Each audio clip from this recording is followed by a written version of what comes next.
Our next speaker is Dr. Orkhan Gasimov, and he is a certified orthodontist from the Azerbaijan Doctor Advanced Training Institute. In addition, he has a mini residency in Andrews Team 6-element course in 2017.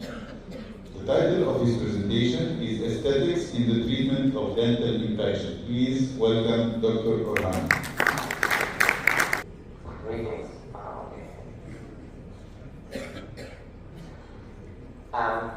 Greetings, everybody. I would like to bring my deep appreciation to the organizing committee of the Egyptian Orthodontic Society and to Professor Abbas Zahir, who invited me today here. It is a great honor to speak for this 20 minutes presentation. So I arrived from Baku, Azerbaijan's capital, after roughly 8 hours flight. And this is my institution, Azerbaijan Doctors Advanced Training University, in where I teach since 2016. And this is my team in my private practice, which helps me to achieve my orthodontic goals every day since 2008. So I would like to speak briefly about people who left a big impact on my orthodontic world. And my first teacher was the current president of the Azerbaijan Professional Orthodontic Society. And I was lucky enough that she is my mother, and she's here supporting me. Also, I would like to, I learned a great deal about the position of the central upper incisor from Professors Will and Lawrence Andrews. Dr. Kunhimun was the one who helped me overcome my fear using TADS. And of course, Dr. Tom Beats, whose philosophy that Dr. Amina showed you, his philosophy taught me a lot about the position of the upper central incisor, about the crucial vertical dimension, and of course the smiler. And it was Professor Abbas who convinced Director of Abu University to establish the orthodontic department in our country, which already was founded. Thank you very much. So, my lecture today devoted to cases with impacted teeth and how we manage them from aesthetic point of view. So everybody here knows Dr. David Sarver, and he introduced 3 types of aesthetics. It's macro aesthetics, all about the face. It's mini aesthetics, smile, and micro aesthetics, it's teeth and gum. And when we observe the face from the frontal view, we check patients for several characteristics such as vertical proportions and, for example, asymmetry. And when we do the same from lateral view, in addition to checking proportions, we also check profile of the patient. In this case, for example, this is a aesthetic plane. Also, today people want full lips, and that factor depends not only on the anterior position of the incisors, but also on the thickness of the lips themselves. So please think about it when you're planning your treatment strategy. Also, the key factor to the face aesthetics, the profile, is chin projection. It could be retrognatic or prognatic. And also, when it's, for example, when the chin is prognatic, we get some kind of concave profile. Also, the nose affects the profile as well. And if you have big nose or small nose, please take a look on the slide. If, for example, if you have small nose, we have good profile. If you have big nose, our profile becomes concave. So always ask your patient if they are to make plastic surgery on their noses, and take this fact into your treatment account. So central incisors, upper central incisors, what Dr. Keith's philosophy is the key to all types of aesthetics, macro, mini, and micro, everything. So their anterior-posterior position and central incisors axial inclination, which is torque, what we call torque, this should be the essence of every treatment. So, and also, it's very important about occlusal plane. So anterior-posterior position is the position of the upper incisors root in itself inside the bone, maxillary bone. It's axial inclination is the torque, and according to Andrews, it should be like 7 to 12 degrees. And also, occlusal plane, it's about posterior occlusal plane. Occlusal plane inclination should be somehow around 8 to 15 degrees, depending on different philosophies. And when it's canted like 8 to 15 degrees from the posterior point of view, we, from frontal view, we can see nice smile arc, which is very attractive to patients. So, mini aesthetics. When we check the smile, of course we have to check the exposition of the upper central incisors. It should be 100% in ideal, here is 90, and even we have to see 1 millimeter of a gum. Also, transverse smiles, there should not be any kind of buccal corridors. And we have to see whole, not 6, but 12 teeth smile, Hollywood smile. And this is MTD, like Dr. Amir just previously said, maxillary transverse dimension. Also, smile should be quite symmetric, so canting of the frontal occlusal plane should be in the same place without any kind of disbalance. There should not be any kind of crowding or spacing. And last but not least is again smile arc. So, as I already mentioned, smile arc depends on the canting of the occlusal plane, which should be around 8 to 15 degrees to front horizontal. And if we speak about teeth and gum, so gingival shapes and contour, I always spend a lot of time manicuring teeth. So I take my burrs, my discs, I add composite, I remove if needed teeth, and of course we use a lot laser just to contour teeth like this. So contours of upper central incisors and canines should be the same level. We step down towards the lateral incisor, as seen on the slide.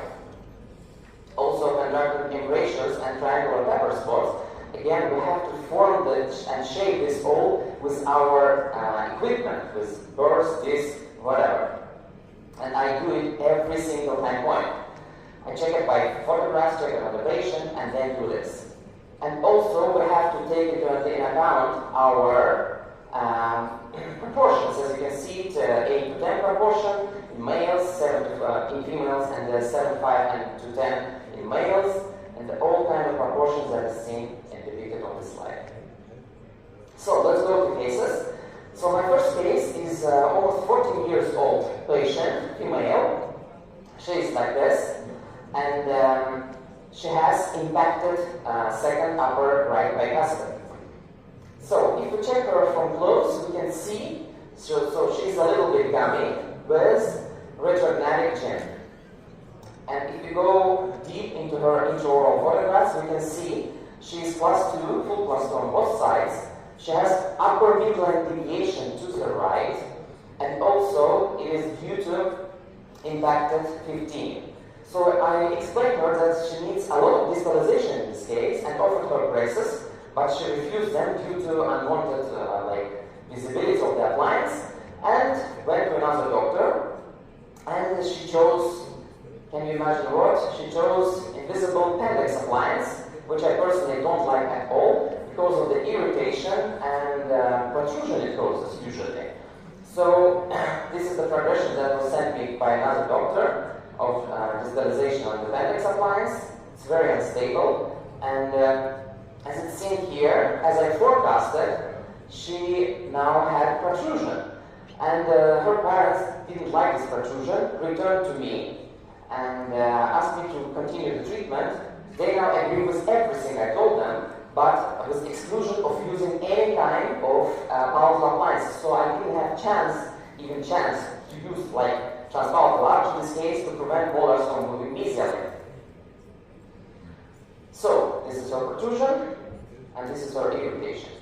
So if we evaluate models, we can see big overjet due to unwanted protrusion caused by appendix, class 1 on the left side after distalization, and full class 2 on the right. So we start over here, and unfortunately by that moment I didn't use intrazygomatic tabs. If I used them, I think I would have kept molars retained, preventing them from moving mesially. So I bonded her, and in 2 months I gave her class 2 elastics, light 316 and medium 316. Why medium? Because I want to be able to move my midline to the left, just to shift it to the left. So let's see panoramic X-ray, and as we can see over here, now we have no space for 15, so we need to make space for it. So as soon as I reach stainless steel wire, over here, I used sliding jig or Jones jig, whatever. This appliance helps with the class 2 elastics, likewise helps to distalize molars as it's seen on the slide. And after distalization, I sent her to my colleague who performed surgical procedure. And I bonded eyelet with chain on top of the tooth and started to pull it vertically down. This is the progression. We keep pulling that tooth down. Also, at the same moment, if it's seen here, we just try to open the space at the same moment. And we continue, and over here, you can see that she is now, we're like halfway into reaching our goal already. And here I used ballista type wire, which I fabricated myself from 1725 TME. And tooth finally erupted. But it's erupted with too high axial inclination, too positive torque. And as you can see over here, this is the old button that was from the inside, and I bonded my eyelet to gingival just to be able to extrude that part of the tooth, the vestibular side of the tooth, and from inside I bonded, as you can see, a composite buckle tube with minimal and run the wire. This wire helps me to intrude lingual side of the tooth, creating couple, force couple, and this is real torque. This creates a couple that helps me to detort the same tooth. So this is the progression, and eventually we're here. So I run some power change just to be able to rotate the tooth, mesial out and or distal in. And here tooth is finally on its own place, but I still don't like its axial inclination, so I just run some chain from palatal tack and continue intruding lingual cusp of the same tooth. And here we're almost at the end of the treatment. As you can see, she is +1 on the right side, +1 on the left side, and with canine guidance +1 again, and only two things left here. One is, again, midline discrepancy, which is, still needs to be shifted, and second is bolt discrepancy, again, which needs to be corrected by adding composite on undersized laterals. And this is her after 23 months of treatment. This was not kind of passive self-ligation or active self-ligation as we saw. It was a simple ligature brackets. And here now, let's see her before and afters. This is her like upper and lower before and after. This is her panoramic X-ray before and after.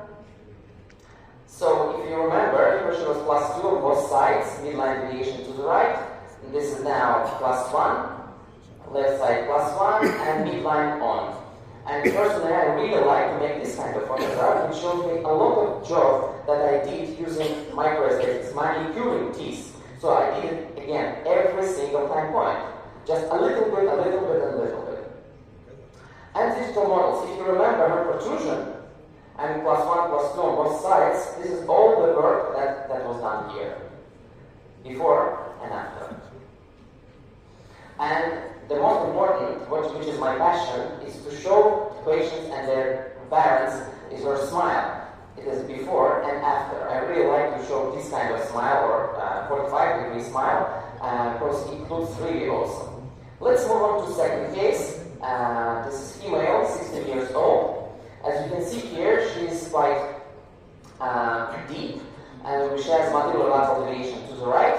She's let's say, she has very concave profile, not very concave profile, and completely ruined mini aesthetics. Because this contour, its upper teeth cutting edges, should follow and should repeat the lower lips outline contour, and they are completely different. So she has mandibular deviation, also with full plus 2 on the right and left side, D-bite, V-shaped maxilla due to bilaterally impacted canines, which you can see over here. So we started expanding her with Hyrex. So we expanded her like with protocol of Dr. Bjorn Ludwig 3 times 3 days, then 2 days 2 times every day, and then 1, 1, 1 until the full expansion, which you desire, let's say. And here, I just expect in 2 weeks the expansion. So in 2 weeks we get we wanted upper, got expanded maxilla, and let's move on. 3rd month. As you can see here, she has open pearl springs for 2 reasons. First is open place for canines. Second is to protrude or retruded retrognat plus 2 subdiv 2 insiders. Also, please do not use this kind of disarticulation in deep bites. Why? Because not more than 1 month. Because in deep bite we would like to extrude posterior area and intrude anterior. And this kind of disarticulation could provide with intrusion of the posterior area. So, as Dr. Pitts always teaches, when you have deep bite, you have to go with disarticulations to the front. And if open bite, of course, to posterior teeth. So, 5 months, we use Kilroy type springs. And those Kilroy type springs helps us just to extrude these teeth. I mean, extrude, just move them vertically down. 6 months, we still got Hyrex as retainer. And we keep pulling those teeth already to the wire. 8 months, we still continue pulling them. Hyrex was debonded. 10 months. And here I use metal brackets. Why? Because they have smaller in-out, and this works like offset and helps me to put my canines back into their position. And 13 months, finally I wanted the complex brackets. As you can see over here, she's almost done, but she has plus 2 on both sides, so she needs a little bit of distalization, which I really like to do with sliding jig in this case, even without tats. And you can see the percentage of distalization and the gap between molars and premolars over here. So, in 18 months, we're almost done with the case. So, case is almost done, plus 1, canine guidance, and this is the end. I really like to make these photos. This is her at the end of the treatment. The upper jaw, it's already U-shaped maxilla, lower jaw, plus 1 on the right side, plus 1 on the left side, and midline is on. And also, let me show you before and after. It's her contours before and after. It's her profile, it's significantly improved before and after. See, lips are closer to E-plane, V-shaped maxilla, U-shaped maxilla, and her intros that were plus 2, MLD, and deep bite, and after. Plus 1, canine guidance, plus 1, and inline is on. And retention, so she came back in 2 years, and I caught her and took these photographs. This is her after 2 years, and she wears SSI retainers. Okay, let's move on to the last case, and this is 10 years old boy. It's very interesting because he's like quite mesial, and he has like impacted 11. As you can see over here, this impacted 11 looks on, it is under the nose of the patient. And if we check CBCT of the patient, we can see that vestibular side of the same tooth is under the nasal cavity. So I explained to him that he will have 2 operations. One, just to bring tooth down, because I will not be able to put my eyelid on the vestibular side, it's too high. And second, to put it on the vestibular side and to be able to torque it while moving it vertically down. So again, Hyrex, we expanded him, and now we are ready for first surgical procedure. We sent him to my colleague, which performed operation. I wanted eyelid and keep pulling that tooth down. And how I do this if you can see over here, the eyelid is on, and you can see here the small ligature, this small ligature that uses the elasticity of the wire itself just to be able to move the tooth continually down. And this is the surgical procedure, the second surgical procedure, where, of course, everything, you know what we do here. So we etch. The most important part here is I need my surface to be completely dried out. It's very important. I performed like maybe more than 500 these types of operations because all of the patients in Azerbaijan with impacted teeth, I think, they gather in our office. So here I just use my finger just to be able to prevent that eyelid to fall down because of the weight. And then with Explorer, I just press on top of the eyelid. I don't remove excess material here because it's very dangerous. If I will start moving it, it can just drop off. And after we just photopolymerize it, we use this kind of ligature. It's, if I'm not mistaken, it's like 008. And as you can see, we twist the wire and then use the elasticity of the wire itself. And then just twist it until the end. And let's see. Just 1 minute, okay? Let's see how we finished in this case. So we move that tooth down, and it's already on its place. Now he's ready to be rebonded by using SAP philosophy, and we rebonded everything, as you can see, with laser, with paralleloplasty, with every microaesthetic job. I prefer to do it before bonding. And this is the continuation. And now he's at +1. This is finishing elastics on both sides again, and this is the end of the case. And this is his panoramic X-ray and the roots of impacted tooth. So if we combine different strategies, aesthetic and functional, if we combine different philosophies and our own experience, we can create these types of smiles. I really like to make artistic photographs.